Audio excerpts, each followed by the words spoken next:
সূরা কাউসার 11 বার পরে পানিতে ফু দিয়ে ঘরে ছিটিয়ে দিলে কি হয়, এই আমলটা যদি আপনি জানেন তাহলে আপনি কখনো এই আমলটা ছাড়বেন না। সূরা কাউসার হচ্ছে পবিত্র কোরআন কারীমের ছোট্ট একটি সূরা।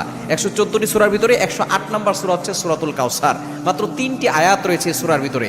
যদিও সূরাটি ছোট্ট, তবে এর ফজিলত অনেক বেশি।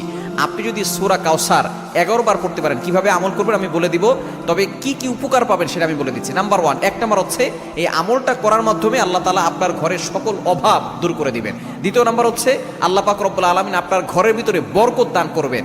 এবং 3 নম্বর হচ্ছে দুশ্মন থেকে আল্লাহ তাআলা আপনাকে মুক্তির ব্যবস্থা করে দিবেন।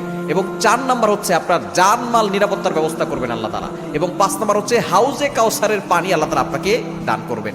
কেননা এই সূরা কাউসারের ভিতরে ইন্না আতাইনাকাল কাউসার, হাউজে কাউসারের ব্যাপারে আল্লাহ পাক রব্বুল আলামিন বলে দিয়েছেন যে এটা নবী সাল্লাল্লাহু আলাইহি ওয়াসাল্লামকে আল্লাহ তাআলা হাদিয়া দিয়েছেন হাউজে কাউসার। একমাত্র আমাদের নবীজি সাল্লাল্লাহু আলাইহি ওয়াসাল্লাম তার উম্মতদেরকে হাউজে কাউসারের পানি পান করাবেন, যা সাদা হচ্ছে দুধের থেকেও বেশি সাদা এবং মধুর থেকেও বেশি মিষ্টি। একবার যে পান করবে 500 বছর ধরে তার কোনো পানি তৃষ্ণা লাগবে না। এটা আপনি কিভাবে আমল করবেন?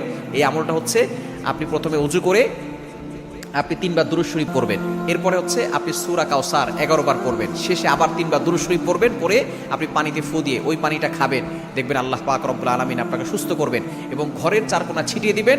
ওই ঘরের ভিতরে অভাব থাকবে না, ঘরের ভিতরে অভাব দূর হয়ে যাবে, বরকত চলে আসবে এবং দুশ্মন কোনো ক্ষতি করতে পারবে না। কেননা এই সূরাটা এমন সময় নাজিল হয়েছিল, নবীজি সাল্লাল্লাহু আলাইহি সাল্লামকে যখন কাফেররা গালি দিয়েছিল, যখন তার সন্তান দুনিয়া থেকে বিদায় নিয়েছিল, তখন বলেছিল মুহাম্মদ হচ্ছে নির্বংশ। তখন আল্লাহ পাক রব্বুল আলামিন আয়াত নাজিল করেছেন যে ইন্না শানি আকা হুয়াল আবতার, যে তারাই হচ্ছে নির্বংশ যারা আমার নবীকে গালি দেয়। আমার নবীর যে আল্লাহ পাক রব্বুল আলামিন সম্মান দিয়েছেন, সুতরাং এই সূরা কাউসারে আমল করবেন, দেখবেন আপনি উপকার পাবেন ইনশাআল্লাহ। সূরা কাউসার